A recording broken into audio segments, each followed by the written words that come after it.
understood your response to Justice Thomas. Justice Thomas said, what prevents the EPA from doing this? You said 1311B1C doesn't authorize it because this is not an effluent limitation. But of course, 1C does not talk about effluent limitations. 1C just talks about limitations.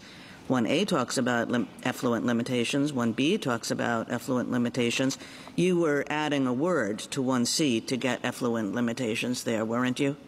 No, I disagree that we're adding a word. So well, you're definitely adding a word because there's only limitation there.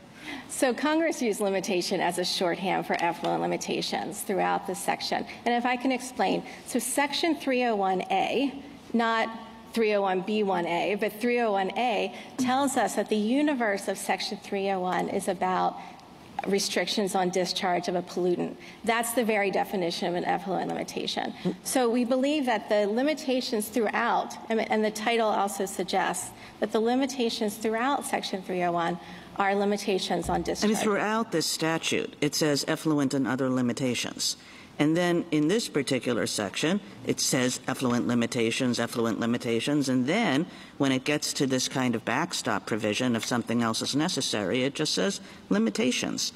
Okay, I have another question for you, which is, you spend a lot of your brief talking about this legislative history of the statute and suggesting that what the statute was designed to do was to go from a water quality-based system to an effluent, to a technology-based effluent limitation system.